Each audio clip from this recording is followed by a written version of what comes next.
आज शाम के वचन के मनन के लिए निकालेंगे हम यहोशू की किताब, उसका पहला अध्याय, यहोशू अध्याय 1। और पिछले दिनों में हमने पहले अध्याय के पहली आयत से लेके 9वीं आयत तक हम लोग मनन कर रहे थे।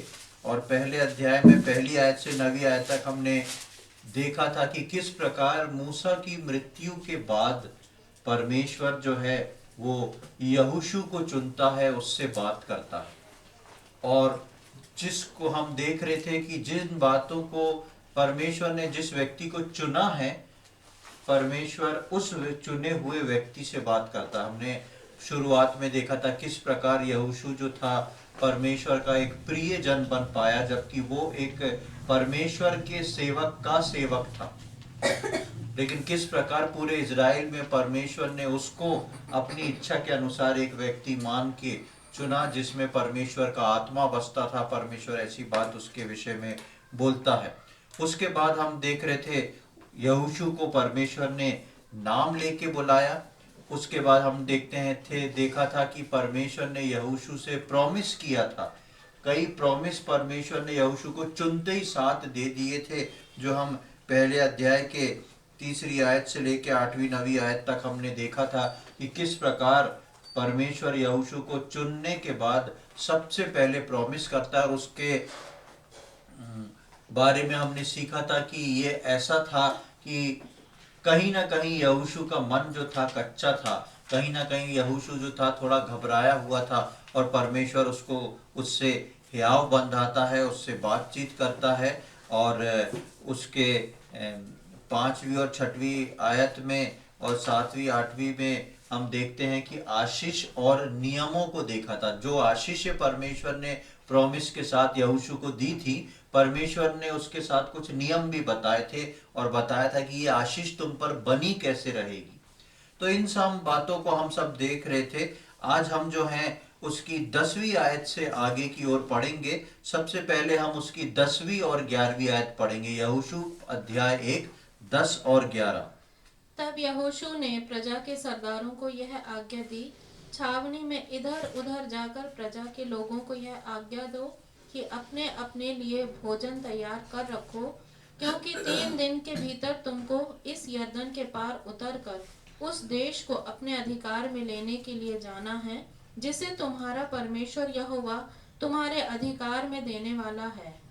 यहाँ पर हम देखते हैं जैसे ही पहली आयत से लेके 9वीं आयत तक हम यहोशू का इंट्रोडक्शन, परमेश्वर का चुनाव और परमेश्वर किस प्रकार उसको आशीष देता है, क्या उसका परमेश्वर के साथ संबंध रहा था, इन सारी बातों को देखते हैं। जैसे ही हम 10वीं आयत में आते हैं तो लिखा है, तब यहोशू ने प्रजा के सरदारों को यह आज्ञा दी। यानी कि जब उसकी बातचीत परमेश्वर के सामने, परमेश्वर के साथ खत्म हो गई, तब यहोशू जो है तुरंत आके उस काम में लग जाता है। क्योंकि यहोशू जो है परमेश्वर की बात को अच्छे से समझने वाला व्यक्ति था। इसलिए परमेश्वर की जो थोड़ी सी बात यहोशू से करता है, यहोशू इसको समझ जाता है। और यहोशू कहीं अंदर अपने दिल दिमाग में एक बात बैठा लेता है कि परमेश्वर के नियम के अनुसार मैं अगर चलूंगा तो मैं सब कुछ कर सकता हूं। परमेश्वर के नियम जो परमेश्वर ने दिए हैं उसके अनुसार चलूंगा तो मेरी आशीष जो है वो परमेश्वर में वैसी की वैसी बनी रहेगी, मुझे कहीं भटकना नहीं पड़ेगा।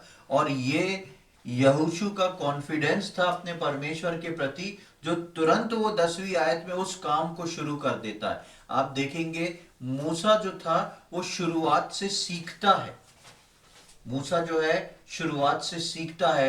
निर्गमन के 3रे अध्याय में हम देखते हैं परमेश्वर उसको दर्शन देता है। धीरे धीरे मूसा एक एक चीज को सीखना शुरू करता है। और मूसा को जब परमेश्वर ये बात बताता है कि तुमको एक लीडर बनना है, एक लीडरशिप निभाना है, तो मूसा बहुत डरता है। मूसा अपनी उम्र को देख के, अपनी सारी चीजों को देख के बहुत डरा हुआ रहता है। एकदम से वो, उसको अच्छा तो लगता है लेकिन वो आगे नहीं बढ़ना चाहता। लेकिन यहोशू का पूरी जवानी का समय जो है लगभग वो मूसा के अंडर ट्रेनिंग में बीत चुका है। उसने कुछ मूसा के जीवन को देख देख के, समझ समझ के ऐसा पाया है कि उसको अब ये सारी बातें समझने में इतना समय नहीं लग रहा है, जल्दी से उसको समझ में आ रही। कुछ दिन पहले हम संडे के मैसेज में इस बात को देख रहे थे, शिष्यता के ऊपर। ये है शिष्यता, और उसमें हमने यहोशू का भी उदाहरण देखा था। यहोशू जो था वो मूसा का न केवल सेवक था, लेकिन मूसा का एक शिष्य बना हुआ था। और उस शिष्यता में यहोशू ने मूसा के जीवन से, मूसा के द्वारा बहुत सारी चीजों को सीखा था। यही कारण है कि ये मूसा का चेला जो है वो मूसा से आगे निकल गया। मूसा को जो समय सीखने में नहीं लगा, क्योंकि मूसा खुद के बल पे सीख रहा था। परमेश्वर की दया थी, लेकिन मूसा के लिए सब कुछ नया था। लेकिन मूसा की लीडरशिप के अंदर, मूसा की छत्र छाया में ये यहोशू इतनी बातें सीख चुका था कि परमेश्वर की थोड़ी सी कही हुई बात, परमेश्वर ने पहली बार यहोशू से बात करी, और परमेश्वर ने पहली बार जब यहोशू से बात करी, यहोशू थोड़े शब्दों में समझ जाता है। प्रियो, यही है डिसाइपलशिप का असली आनंद या असली महत्व। यही है शिष्यता का महत्व। जबकि हम शिष्यता में सीखना हमको कई बार उतना अच्छा नहीं लगता है। यहोशू ने सोचा नहीं होगा कि मैं जो हर रोज अपने मालिक के हाथों को धुला रहा हूं, उसके झोले को लेके चल रहा हूं, लेकिन इन सारी बातों में जो वो परमेश्वर से मूसा बातचीत कर रहा था, उन सारी बातों को यहोशू सीखता चला जा रहा था। और जब यहोशू का समय आया, जब यहोशू से परमेश्वर ने बात करना शुरू करी, तो यहोशू को उतना टाइम नहीं लगा जितना मूसा को लग गया था। इसलिए नए नियम में जो है शिष्यता को ठहराया है, जो पिछले दिनों में हम संडे के मैसेज में सुन रहे थे कि शिष्यता जो है वो क्या है। वचन सीखना, संगति करना, रोटी तोड़ना, प्रार्थना करना, ये सब शिष्यता में आता है। और हमने इसको सीखा था कि ये हमारी आखिरी सांस तक या प्रभु यीशु मसीह के आगमन तक मैं और आप शिष्य बने रहेंगे, यानी कि हम सीखते चले जाएंगे। ये शिष्यता ही है जो मुझको और आपको जो है मैच्योर करती है परमेश्वर के वचनों को सुनने, समझने, उसकी बात को ध्यान से सुनने। किस वचन से परमेश्वर क्या बात कर रहा है, ये जरूरी नहीं। बार बार मैं इस बात को कहता हूं, ये जरूरी नहीं कि परमेश्वर आपके सामने आके खड़ा होकर आपको दर्शन देगा। ये जरूरी नहीं कि परमेश्वर की आवाज आप सुनने लगेंगे। ये जरूरी नहीं कि परमेश्वर को आप आमने सामने देखेंगे, तब जो प्रभु कहेगा तब आप उसको मानेंगे, हाँ प्रभु मुझसे बात करता है। ये एक्सपीरियंस जो शिष्यता का होता है, ये बतलाता है कि परमेश्वर मुझसे कैसे बात कर रहा है। यहोशू जो है इस शिष्यता को सीख चुका था, ले चुका था, इसलिए परमेश्वर की थोड़ी सी बात यहोशू को समझ में आ गई। और नए नियम के विश्वासी जब इस शिष्यता को लेके चलते हैं, तो परमेश्वर की थोड़ी सी बात, एक गीत के द्वारा पवित्र आत्मा बात करता है। परमेश्वर के वचनों को पढ़ने के द्वारा परमेश्वर का पवित्र आत्मा एक धीमी आवाज से बात करता है। प्रार्थना करने के दौरान, वचन पे मनन करने के दौरान परमेश्वर हमसे बात करता है। और जो शिष्यता में परफेक्ट होते हैं वो उसको ले लेते हैं। जो शिष्यता में परफेक्ट नहीं होते, उनके पास बहुत सारे प्रश्न खड़े हो जाते हैं, ऐसा क्यों, वैसा क्यों, ऐसा क्यों, वैसा क्यों। लेकिन जो शिष्यता में परफेक्ट होते हैं, आप देखेंगे कि जब परमेश्वर ने मूसा को चुन के बुलाया था, तो मूसा कई चीजें, कई प्रश्न कर डालता है परमेश्वर से।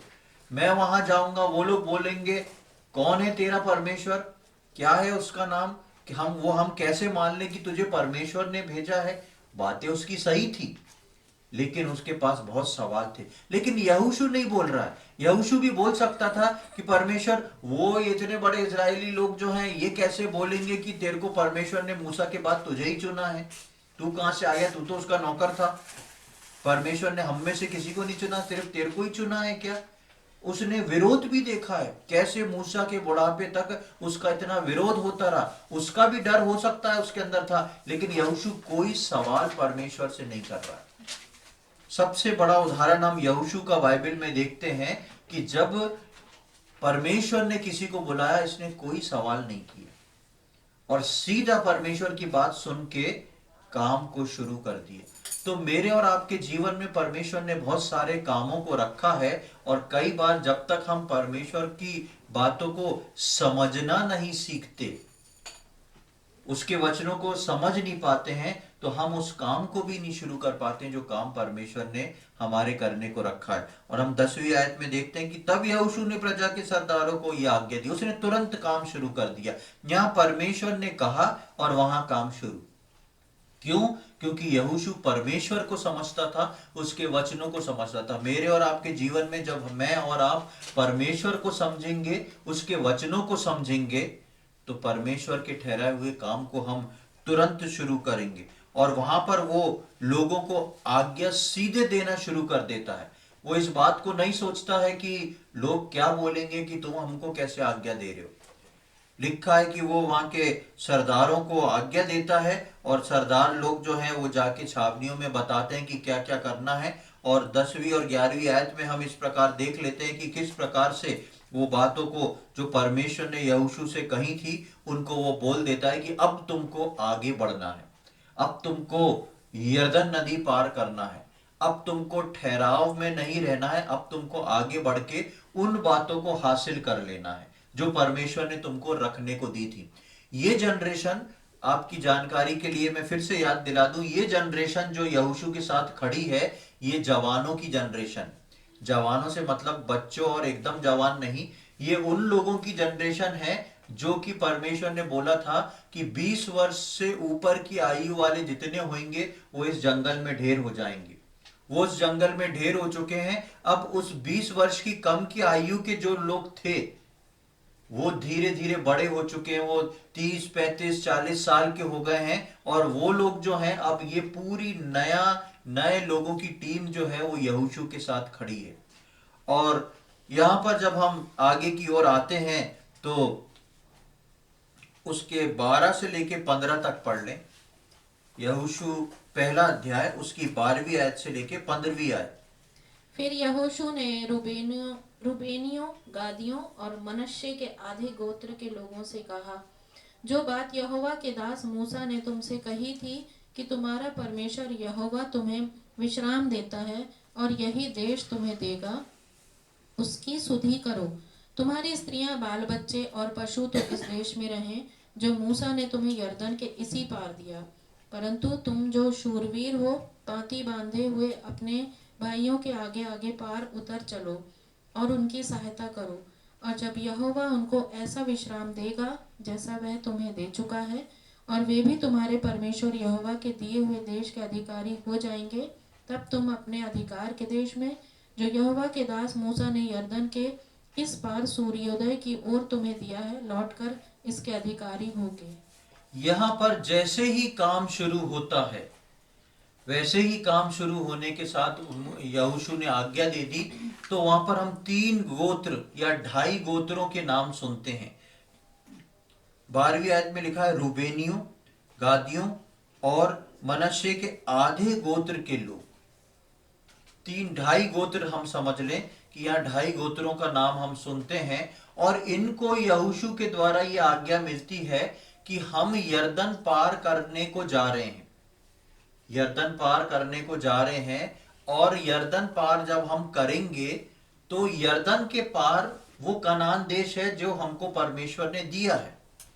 लेकिन इस 2.5 गोत्र से यहोशू बोलता है कि तुम लोग जो हो, अपने हथियार लेके हमारे साथ उस तरफ चलो लड़ने के लिए। ऐसा क्यों बोल रहा है? जाएंगे तो सारे इजरायली जाएंगे। ये इजरायली जो थे, ये जो 2.5 गोत्र गिना गया, ये जब मूसा जिंदा था और इनने ये बाशान के राजा ओग को मारा था, वो चीज हमने नहीं पढ़ी है व्यवस्था विवरण और दूसरे किताबों में। तो वो ये जस्ट यरदन नदी के पहले का एरिया था जिसमें अभी ये लोग हैं। और ये 2.5 गोत्र जो थे, ये बोलते हैं मूसा को कि ये जगह बहुत ज्यादा अच्छी है और इन लोगों के पास पशु बहुत थे। ये 2.5 गोत्र जो थे ज्यादा पशु वाले थे, पशुपालन बहुत था। तो ये मूसा को बोलते हैं कि हमको इसी जगह पर रहने दे, हम बिल्कुल आ तो गए हैं, यरदन के पार कनान है, हम बिल्कुल यरदन के पास तक आ गए हैं, ये जगह हमको रहने के लिए दे दी जाए, क्योंकि हमारे पास पशु ज्यादा हैं और पशु को रखने के लिए ये जगह बहुत ही अच्छी है। तो मूसा नाराज होता है, बोलता है क्या तुम अपने भाई बहनों का साथ छोड़ के चल दोगे? क्या तुम कनान पार नहीं जाओगे जो परमेश्वर तुम्हें देश देने को रखा है? तो ये बोलते हैं कि हम ऐसा बिल्कुल नहीं करेंगे, हम बस नदी के इस पार हैं, हमको यही जगह दे दे, क्योंकि वहां पे गढ़ वाले नगर थे, पक्के मकान बने थे, जिस जगह को इन्हें जीत लिया था, बाशान के राजा वो से सब ले लिया था। तो वो कहते हैं कि हमको यहीं रहने दे, हमारे लिए सब कुछ सूटेबल है। पर जब आप लोग आगे बढ़ेंगे, यरदन पार करके कनान के लिए जाएंगे, तो हमारे जितने भी पुरुष हैं वो आप लोगों के साथ जाके लड़ाई करेंगे, युद्ध करेंगे, और जब आप लोग सेटल हो जाओगे कनान में, तब हम जो है वापस आके इस जगह पर रहने लगेंगे, तभी ये जगह हमारी होएगी। तो ये बात मूसा को ठीक लगती है और मूसा बोलता है कि ये एरिया तो एक ही है, हम इनको ये जगह दे देंगे। हम देखेंगे गिनती की किताब उसके 32वें अध्याय में देख लें। गिनती की किताब उसका 32वां अध्याय, नंबर्स चैप्टर 32। गिनती की किताब उसका 32वां अध्याय, उसकी पहली आयत से 5वीं आयत तक पढ़ लें।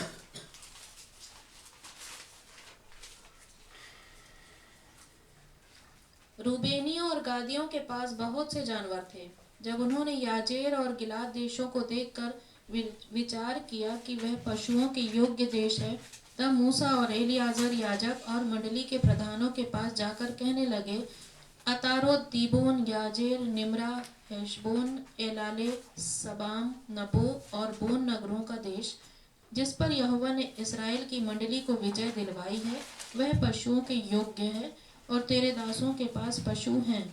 फिर उन्होंने कहा, यदि तेरा अनुग्रह तेरे दासों पर हो तो यह देश तेरे दासों को मिले कि उनकी निज भूमि हो, हमें यरदन पार न ले जाए। ये देखिए यहाँ पर हम देखते हैं कि यहाँ पे वो बात का जिक्र है जो हुआ था, जिसको अभी हम बोल रहे हैं कि इन लोग ने ये बोला था हमको यरदन पार मत ले जा। जब भी यरदन पार जाना होगा तो हम साथ चलेंगे, युद्ध लड़ेंगे और अपने भाइयों का साथ देके उनको पूरा हम कनान में सेटल करवा देंगे। कनान में सेटल होने के बाद जब वो सेटल हो जाएंगे, उसके बाद आके हम तब यहाँ पर अपने नगरों में आके रहेंगे, इस स्थान पर आके रहेंगे, तब ये हमारा होगा। तो ये बात उन्होंने मूसा से कही। और इसके 16वीं आयत से लेके 19वीं आयत भी देख लें, 16 से लेके 19 तक। तब उन्होंने मूसा के और निकट आकर कहा, हम अपने पशुओं के लिए यही भेड़शाला बनाएंगे और अपने बाल बच्चों के लिए यही नगर बसाएंगे, परंतु स्वयं इजरायलियों के आगे आगे हथियार बंद तब तक चलेंगे जब तक उनको उनके स्थान में न पहुंचा दें। परंतु हमारे बाल बच्चे इस देश के निवासियों के डर से गढ़ वाले नगरों में रहेंगे, परंतु जब तक इजरायली अपने अपने भाग के अधिकारी ना हों तब तक हम अपने घरों को ना लौटेंगे। हम उनके साथ यरदन पार या कहीं आगे अपना भाग ना लेंगे, क्योंकि हमारा भाग यरदन के इसी पार पूरब की ओर मिला है। हाँ, यहाँ पर वो लोग इस बात को क्लियर कर देते हैं कि हमको यरदन के पार कनान में भाग नहीं दिया जाए। हमारा जो भी भाग होगा वो इधर ही होगा, इसी स्थान पर होएगा।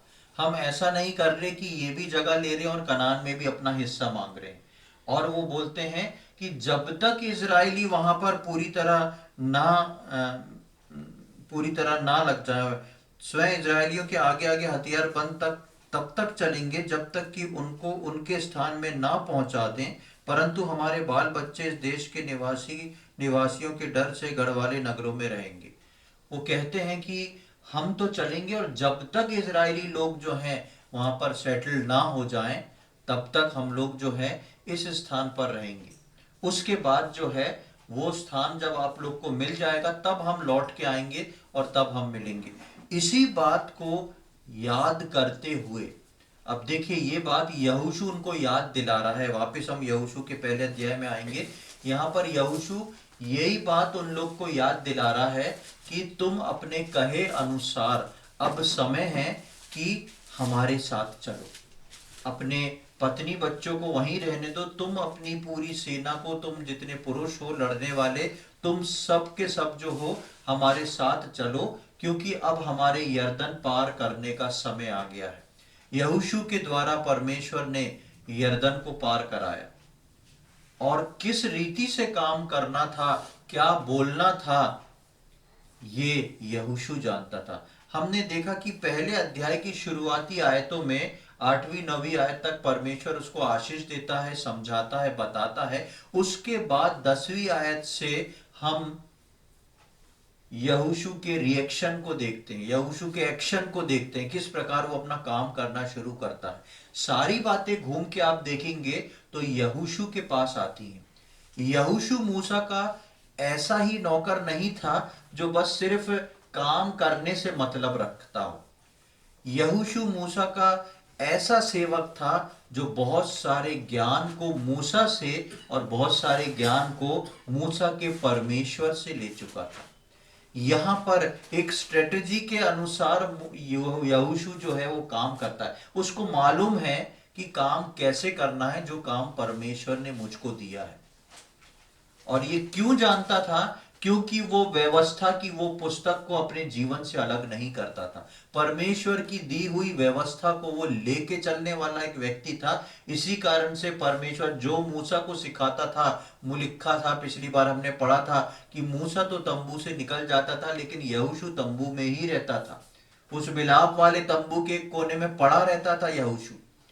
यहोशू को ये मतलब नहीं था कि मैं जाके अलग अलग जगह से ज्ञान बटोर के ले आऊं, ज्ञान सीख लूं, मैं भी कुछ बन जाऊं, कुछ कर जाऊं। यहोशू को मालूम था परमेश्वर एक है, कुछ मुझे यदि मिलेगा तो यहां से मिलेगा।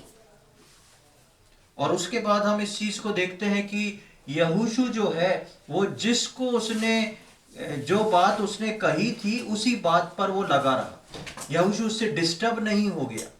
यहोशू वहीं का वहीं बना रहा, वैसा का वैसी बना रहा, और यहोशू जो है इधर से उधर नहीं गया। क्यों?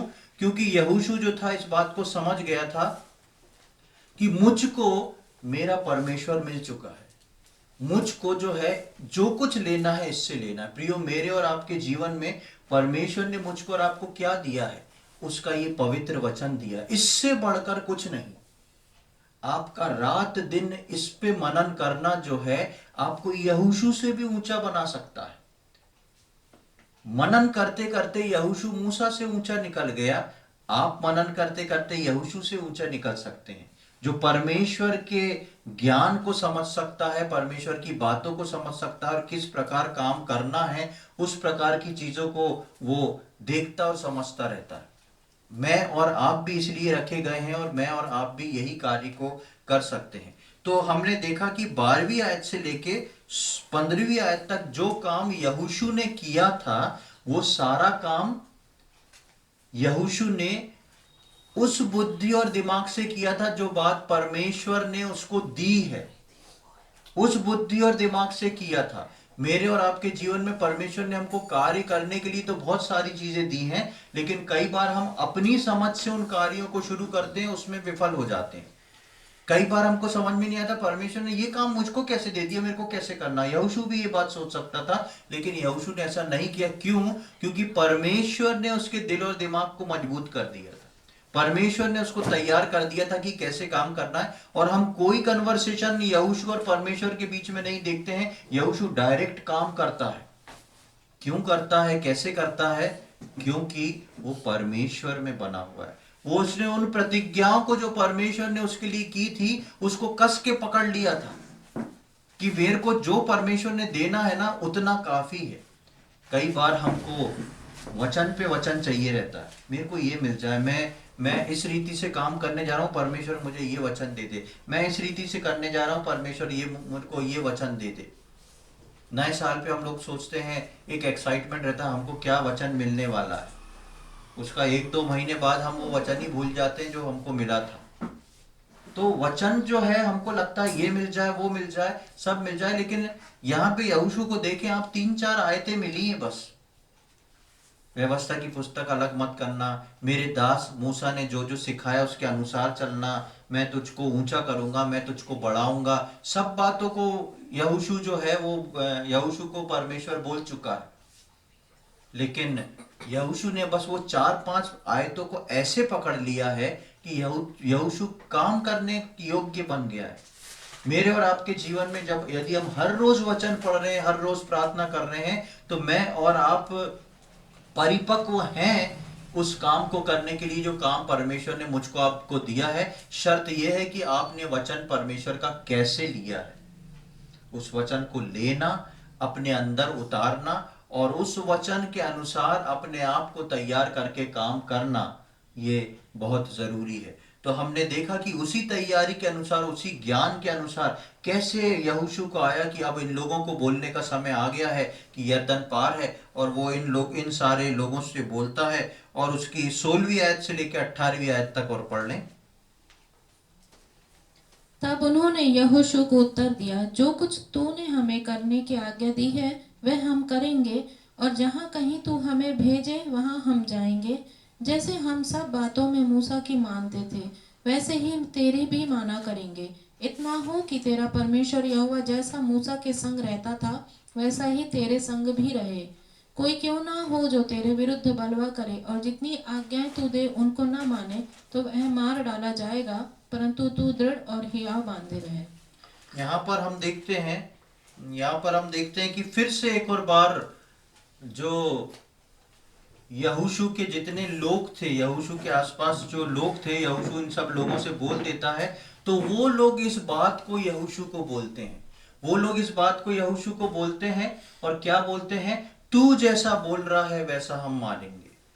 जबकि आप सोच के देखें कि मूसा को इस बात का डर था कि मैं जब जाके बोलूंगा तो लोग कैसे मान सकते हैं, मैं जब जाके बोलूंगा तो लोग कैसे मान सकते हैं। लेकिन यहां पर यहोशू डायरेक्ट बोल देता है, और जितने लोग हैं वो लोग जो हैं आके बोलते हैं कि जैसा तूने कहा है हम सब वैसा ही करेंगे। कितनी बड़ी बात है जब हम परमेश्वर के वचन के अनुसार निकलते हैं, जब हम परमेश्वर के वचन के अनुसार चलना शुरू करते हैं। मूसा सिर्फ एक काम कर रहा था, वो ये था परमेश्वर के वचन के अनुसार चलना। तब हम देखते हैं, सॉरी, यहोशू वो काम कर रहा था कि परमेश्वर के वचन के अनुसार चलना। तब हम देखते हैं कि सारी बातें जो हैं वो अपने आप सारे मार्ग खुलते जा रहे थे। यहोशू कुछ नहीं पूछता है परमेश्वर से कि परमेश्वर यदि मैं ऐसा बोलूंगा तो वो लोग ऐसा बोलेंगे तो मैं क्या जवाब दूंगा, जबकि मूसा ने पूछा था। लेकिन यहोशू बोलता है क्योंकि वो परमेश्वर के वचनों पे भरोसा रखता है। प्रियो, मेरे और आपके जीवन में परमेश्वर के वचनों को पढ़ना बात अलग है, समझना बात अलग है, लेकिन विश्वास से अपने लिए ले लेना वो बात अलग है। यहोशू ने परमेश्वर के वचनों को पढ़ा, परमेश्वर के वचनों को समझा, और यहोशू ने विश्वास से उन वचनों को अपने लिए ले लिया। इसलिए वो उसके जीवन में जो थे फलवंत हो गए। हमारे विश्वासी जीवन में कई बार जो है हमारे परमेश्वर के लिए हुए वचन जो है हमको लगता है कि ये केवल बाइबल में लिखे हुए वचन हैं, ये मेरे जीवन में प्रैक्टिकल रूप से काम नहीं आते हैं। इसकी कारण ये है कि वो वचनों को मैंने और आपने अपने जीवन में लिया नहीं है, अंदर नहीं लिया है। उस विश्वास के आधार पे मैंने और आपने अपने जीवन में परमेश्वर के उन वचनों को नहीं लिया, उसके कारण से वो मेरे और आपके जीवन में फलवंत भी नहीं हो रहे। यहाँ पर उसने लिया, किया, और हम देखते हैं कि उसका रिजल्ट, उसको क्या करना है उसका जवाब उसको लोगों से मिलता है कि हम तुझ पर भरोसा रखते हैं। और उसके बाद हम आगे पढ़ते हैं कि 17वीं आयत में वो बोलते हैं, जैसा हम सब बातों में मूसा की मानते थे वैसे ही तेरी भी माना करेंगे। जैसे हम मूसा की मानते थे वैसे हम तेरी भी माना करेंगे। जबकि अपेक्षा में हम सोचें कि ये चीज तो बहुत मुश्किल है, उसने कुछ और बोला हो, और बोलना चाहिए था कि तुम तो मूसा के सेवक हो, तुम तो मूसा के नौकर हो, हम तुम्हारी बात क्यों माने।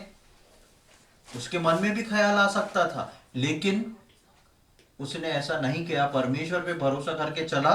तो वो लोग भी क्या बोल रहे हैं कि जैसे हम मूसा की मानते आए थे, यहोशू को ये बात बोलने की जरूरत नहीं पड़ी कि तुम लोग जैसा मूसा की मानते थे ना वैसे मेरी भी बात मानो, परमेश्वर ने मुझसे बात करी है। लेकिन लोग कह रहे हैं जैसे हम मूसा की मानते थे वैसे तेरी भी मानेंगे। और उसके बाद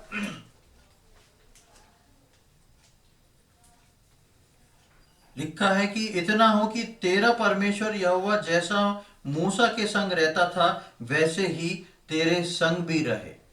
अब यहाँ पर एक खास बात आती है, वो लोग बोलते हैं तेरा परमेश्वर यहोवा। आपको याद होगा पिछले हफ्ते हम पढ़ रहे थे 9वीं आयत में, वहां पर हमने पढ़ा था, क्योंकि जहां उसकी 9वीं आयत की लास्ट लाइन में, क्योंकि जहां जहां तू जाएगा वहां वहां तेरा परमेश्वर यहोवा तेरे संग रहेगा। और मैंने उस बात पे बताया था कि यहाँ पर आया है तेरा परमेश्वर। परमेश्वर जो है, अब अब्राहम, इजाक, याकूब, मूसा का परमेश्वर तो तेरे साथ रहेगा ये नहीं बोलता, बोलता है तेरा परमेश्वर। जो परमेश्वर ने यहोशू को बोला था तेरा परमेश्वर तेरे साथ रहेगा, वो बातें यहोशू के जीवन से झलकना शुरू हो गई थी, वो बातें यहोशू के जीवन से दिखना शुरू हो गई थी। और लोग समझ गए थे कि ये यहोशू अब वो यहोशू नहीं जो मूसा का हाथ धुलाया करता था, मूसा का सेवक था। ये यहोशू वो यहोशू है कि मूसा का परमेश्वर यहोशू का परमेश्वर बन गया। इसलिए ये इन लोगों की 17वीं आयत में इन लोगों की गवाही है कि तेरा परमेश्वर जैसा मूसा के साथ रहा वैसा तेरे साथ भी रहे। तेरा परमेश्वर, ये लोग जान चुके हैं। ये लोग क्यों नहीं बोल रहे हमारा परमेश्वर? क्योंकि विश्वास तो करते हैं, परमेश्वर की दया में तो चलते हैं, लेकिन एक पर्सनल परमेश्वर के साथ रिलेशनशिप नहीं है। कई बार हम लोग प्रार्थना करते हैं, कई बार हम लोग वचन पढ़ते हैं, लेकिन वास्तविकता में मेरा और आपका पर्सनल रिलेशनशिप परमेश्वर के साथ क्या है, इसको हम नहीं जान पाते हैं।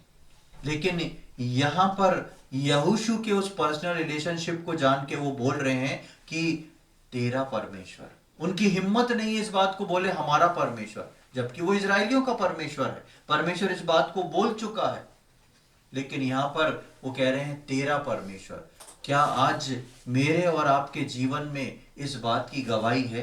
क्या मैं और आप आज जिन लोगों के लिए प्रार्थना करते हैं उद्धार में आने के लिए, क्या वो लोग इस बात को मुझसे और आपसे बोलते हैं कि तुम्हारा परमेश्वर हमारे लिए ऐसा कर दे, आपका परमेश्वर हमारे लिए भी कुछ कर दे? ये एक विश्वासी की गवाही है जो उसके घर में खड़ी होती है, जो उसकी कलीसिया में खड़ी होती है, जो उसके समाज में खड़ी होती है। और इस गवाही को यहोशू ने एक छोटे से दर्शन से, कि परमेश्वर ने जब उससे बात करी, उस छोटे से दर्शन को लेके पूरा किया। उसके बाद जब हम 18वीं आयत में आते हैं तो वहां लिखा है कोई क्यों ना हो जो तेरे विरुद्ध बलवा करे और जितनी आज्ञाएं तूने उनको ना माने, जितनी आज्ञाएं तू दे उनको ना माने तो वो मार डाला जाए, परंतु तू दृढ़ और हियाव बांधे रहे। अब वो लोग क्या बोलते हैं? जो बात मूसा के समय लोगों ने नहीं कही। मूसा के विषय में कई बार हम पढ़ चुके हैं मूसा के बाइबल स्टडी में कि कितनी बार लोगों ने पत्थर उठा लिए मूसा को मारने के लिए कि इस व्यक्ति को मार दिया जाए।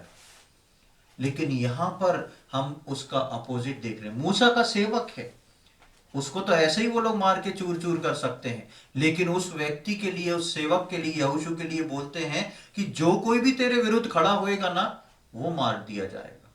ये कौन बोल रहे हैं? इजरायली बोल रहे हैं। चाहे वो फिर इजरायली क्यों ना हो, चाहे वो दूसरी जगह के लोग क्यों ना हो, उनके लिए वो बोलता है कि यदि जो कोई भी तेरे विरोध में खड़ा हो जाए। मूसा के समय में उल्टा था, सारे इजरायली विरोध में खड़े थे, और जो विरोध में खड़े नहीं भी थे वो भी इस बात को नहीं बोल पाते थे। लेकिन यहां पे अब जो इजराइल की नई जनरेशन है वो इस बात को बोल रही है कि तेरे विरुद्ध चाहे कोई भी आ जाए वो मार दिया जाएगा। और हम देखते हैं आखिरी लाइन लिखी, परंतु तू दृढ़ और हियाव बांधे रहे। तू दृढ़ और हियाव बांधे रहे, ये बात लोग यहोशू को बोल रहे। कितना आनंद से यहोशू भर गया होगा जब ये स्टेटमेंट लोगों के सुना होगा, और उसने परमेश्वर को धन्यवाद दिया होगा क्योंकि परमेश्वर ने उससे एक बात कही थी, और उस बात को यहोशू अपने आंखों के सामने देखता है। दो तीन बातें जो मैं आप लोग के सम्मुख लाइन को बता रहा हूं।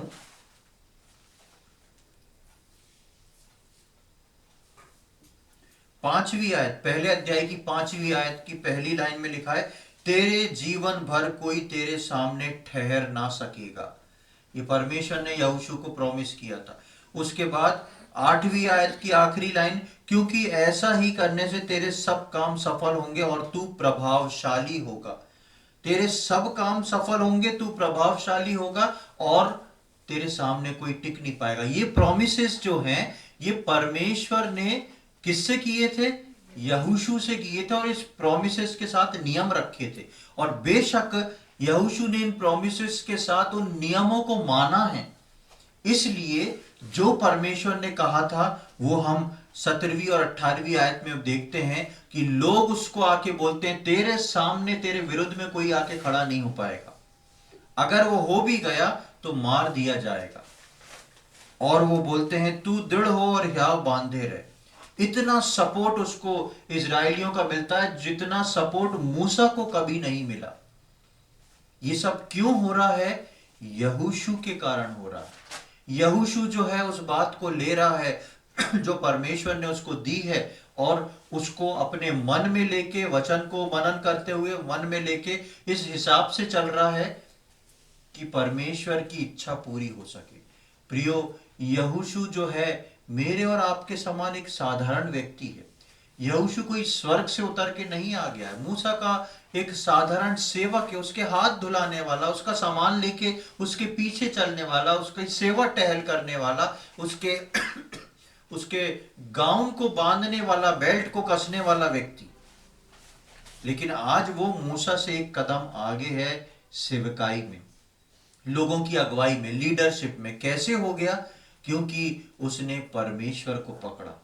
मेरे और आपके जीवन में यहोशू का उदाहरण जो है बहुत सटीक और बहुत खास उदाहरण है, क्योंकि यहोशू जो है वो एक बहुत ही नम्र आदमी होते हुए उसने सब कुछ बातों को सीख लिया। शुरू से उसका खिंचाव जो था परमेश्वर की तरफ से था, और उसने परमेश्वर के उन बातों को, क्योंकि वो शिष्यता के जीवन में था, इसलिए परमेश्वर की एक बार की बात को यहोशू समझ गया। मैं और आप, हमारे लिए शिष्यता का जीवन इसलिए जरूरी है ताकि जिस भी दिन परमेश्वर मुझसे और आपसे बात करे, चाहे वो साल में एक बार, 6 महीने में एक बार, चाहे हर रोज बात करे, मैं और आप उसकी बात को समझने वाले हों, मैं और आप उसकी बात को जानने वाले हों कि किस प्रकार परमेश्वर ने किस बात को बोला है। यहोशू थोड़े से कम शब्दों में परमेश्वर की बात को समझ गया, और उसने उन परमेश्वर की बात को अपने हृदय में उतार लिया, और उन वचनों के अनुसार उसने चलना शुरू कर दिया। और जब यहोशू उन वचनों के अनुसार चलना शुरू कर दिया तो हम देखते हैं सब कुछ वैसी हो गया। परमेश्वर ने उसको स्ट्रेटेजी बनाने का ज्ञान दिया, कैसे करना है उसके बारे में बताया, कैसे पहले सरदारों को बुलाना है, उनको बोलना है, उसके बाद जो है इन 2.5 गोत्रों के विषय में इनको चिताना, इनको बताना है कि तुमको हमारे साथ चलना है। और जब ये सारी बातें हो जाती हैं तो पूरे इजरायली लोग जो हैं यहोशू के सामने आके बोलते हैं कि हम तुम्हारे साथ हैं, जैसे हम मूसा की सुनते आए वैसे ही तुम्हारी सुनेंगे। प्रियो, परमेश्वर मुझको और आपको एक प्रभावशाली व्यक्ति बनाना चाहता है। परमेश्वर मुझको और आपको ऐसा व्यक्ति बनाना चाहता है कि मेरे और आपके सामने कोई ठहर ना सके। जब हम परमेश्वर के वचनों को, परमेश्वर के काम को लेके चलें तो हमारे सामने कोई ठहरने वाला ना हो। हम क्योंकि परमेश्वर के वचन बोलेंगे, इसलिए परमेश्वर मुझको और आपको प्रभावशाली बना देता है। जितना हम अपने वचन बोलेंगे ना, कभी भी उन वचनों में प्रभाव नहीं होएगा। लेकिन जब हम परमेश्वर के वचनों को बोलते हैं तो वो परमेश्वर के वचन जो हमारे मुंह से निकलते हैं वो मुझको और आपको प्रभावशाली बनाते हैं। और परमेश्वर बोलता है तू कभी भी असफल नहीं होएगा, तू जिस काम में हाथ डालेगा वो काम सफल होएगा, क्योंकि तू कोई साधारण व्यक्ति नहीं, तू परमेश्वर का चुना हुआ व्यक्ति है। परमेश्वर मुझको और आपको एक ऐसा व्यक्ति बनाना चाहता है। प्रियो, अपनी असफलताओं को ना देखें, अपने आत्मिक जीवन को देखें। यदि मेरा आत्मिक जीवन मजबूत है, परमेश्वर के साथ रिलेशनशिप मजबूत है, तो परमेश्वर मेरी असफलताओं को सफलता में बदल सकता है। परमेश्वर जो है मेरे उस साधारण जीवन को असाधारण बना के सामने रख सकता है। मेरे को एक ऐसा व्यक्ति परमेश्वर बना सकता है कि कोई मेरे सामने ठहर नहीं सकता। लेकिन इन सब के पीछे शर्त वही है जो यहोशू को परमेश्वर ने दी कि जीवन की ये पुस्तक तेरे मुंह से कभी अलग ना होने पाए, इससे ना दाएं मुड़ना ना बाएं मुड़ना, इसको अपने साथ लिए चलना, इस पे दिन रात मनन किया करना। ये सारे नियम परमेश्वर ने दिए थे जो पिछली बार हमने इनको सीखा है। तो प्रियो, आगे आने वाले समय में हम यहोशू के जीवन से इन बातों को सीखते हैं कि आगे आने वाले समय में हम अपने जीवन को इस प्रकार बनाएं। सबसे पहला चीज, एक शिष्यता का जीवन होना बहुत जरूरी है। बिना शिष्य के कोई गुरु नहीं बन सकता। बिना शिष्य के, बिना शिष्य बने कोई भी गुरु नहीं बन सकता। बिना स्टूडेंट बने कोई टीचर नहीं बन सकता। शिष्यता का जीवन वही है, रोटी तोड़ना, संगति करना, वचन को सीखना और प्रार्थना करना। ये कलीसिया जो है वो एक शिष्यता का स्थान है जहां पे परमेश्वर ने हर विश्वासी को रखा है। हमारा शिष्यता का जीवन जो है बहुत ही बहुमूल्य है। ये शिष्यता का जीवन जब यहोशू ने निभाया, मुंह पे अपनी उंगली रख के, आप देखेंगे मूसा के साथ यहोशू रहा, लेकिन यहोशू की कहीं पर भी पुराने नियम में व्यवस्था विवरण तक आवाज नहीं आई। क्या बोलता था, क्या करता था, केवल एक बार बोलता है वो, जब वो कनान देश जाते हैं बन के, भेदिए बन के जाते हैं वो, और जब लौट के आते हैं तो यहोशू और कालेब दो जने थे जिन्होंने आके बोला था कि नहीं वो स्थान बहुत अच्छा है। बाकी समय उसके मुंह पे उंगली चुप है। मेरे और आपके जीवन का भी जीवन ऐसा होना चाहिए। बोलना है तो परमेश्वर के लिए बोलना है, बाकी व्यर्थ बकवाद से अपने आप को दूर रखना है। ऐसी चीजों से हमको बचना है जहां पर हमारा व्यर्थ बातचीत होए, या हमको ऐसी बहस से बचना है जहां पर व्यर्थ में बोला जाए। हर व्यर्थ चीज से अपने आप को बचा के रखना है। क्यों? ताकि हम परमेश्वर के लिए मुंह खोल के बोल सकें। यहोशू ने शिष्यता में यही बात को सीखा और इन सारी चीजों से बचा के रखा अपने आप को। लेकिन जहां परमेश्वर की बात आई वहां पर यहोशू ने बोला। केवल यहोशू की यही बात को हम देखते हैं कि वहां पर यहोशू की कुछ आवाज कानों में पड़ती है। वो थी शिष्यता, टोटल सरेंडर। किस प्रकार वो अपने आप को समर्पित करके सीखता है, और जब सीख के बाहर निकलता है तो परमेश्वर उसको प्रभावशाली बना देता है। परमेश्वर उसको ऐसा बना देता है कि उसके सम्मुख कोई व्यक्ति रुकने नहीं पाए, कोई उसके सम्मुख टिक नहीं सकता है। परमेश्वर उसको ऐसा व्यक्ति बना देता है कि उसके हर काम जो है सफल होने लगते हैं। हम सब अपने जीवनों में इस प्रकार की चीजों को चाहते हैं, लेकिन उसके पहले मेरे और आपके जीवन में परमेश्वर की ये शर्त लागू है। उन शर्तों को लेके यहोशू के समान हम विश्वास योग्य दास बन के उस शिष्यता को पूरा करके उस परमेश्वर के वचन को पकड़े हुए अपने जीवन में इस प्रकार उतार लें कि हम परमेश्वर को महिमा दें। और जब हम परमेश्वर को महिमा देते हैं तो परमेश्वर के द्वारा हमारी भी महिमा होती है। यहोशू परमेश्वर को महिमा देता है और लोग जो है यहोशू की भी महिमा करते हैं। कितनी अद्भुत बात है परमेश्वर ने अपने बच्चों के लिए रखी है। इन बातों को समझने में परमेश्वर हम में से प्रत्येक की सहायता करे। प्रभु के नाम की महिमा हो। आइए हम प्रार्थना के साथ समाप्त करेंगे। प्रभु जी, हम धन्यवाद देते हैं सुंदर समय के लिए। एक और बार आपने हमारे जीवन में ये अवसर प्रदान किया प्रभु जी कि हम यहाँ पर उपस्थित हो सकें, यहाँ पर पहुँच सकें प्रभु जी। और जिन वचनों को हम सुन रहे थे उन वचनों के लिए हम धन्यवाद देते हैं प्रभु जी। यहोशू के जीवन के बारे में हम पढ़ रहे थे, देख रहे थे कितना अद्भुत आपने यहोशू को बनाया। जब यहोशू ने प्रभु अपने आप को नम्र और दीन करके उस शिष्यता का सबक लिया प्रभु, आपने उसको अपनी भरपूरी से भरा, अपने आनंद से भरा। और प्रभु हम देख रहे थे जो जो बातें आपने उसको प्रॉमिस की थी वो प्रभु उस पहले अध्याय के आखिरी आयतों में हमने देखा वो सारी बातें उसको मिल गई। कैसे अद्भुत परमेश्वर आप हैं प्रभु जी। हम प्रार्थना करते हैं जबकि हम सब ने आज इन वचनों को सुना सीखा है, जितने यहाँ पर बैठे हैं, जितने ने वचन सुना, जितने आगे आने वाले समयों में इन वचनों को सुनेंगे, हम सब के लिए प्रार्थना करते हैं प्रभु जी। हम सब शिष्यता में आगे बढ़े। हम यहोशू के समान प्रभु जी अपने जीवन को आपको समर्पित करके उन वचनों को प्रभु अपने अंदर लेके उन पे चलने वाले हो सकें, ताकि हमारे जीवन से प्रभु हमारा अहम नहीं, हमारा आप नहीं, लेकिन आपके वचन बाहर निकले प्रभु जी, और आपकी इच्छा को हम पूरी कर सके। वो काम जो प्रभु आपने हमारे जीवन में सौंपे हैं उन काम को हम भली भांति समझ के पूरा करने वाले हो सके। ऐसा करने में प्रभु जी हम में से प्रत्येक की आप सहायता करें, अनुग्रह प्रदान करें। आपने प्रार्थना को सुना है, उसके लिए हम धन्यवाद देते हैं। ये सारी बातें अपने उद्धार करता प्रभु यीशु मसीह के पवित्र और मीठे नाम से मांगते हैं, आमीन।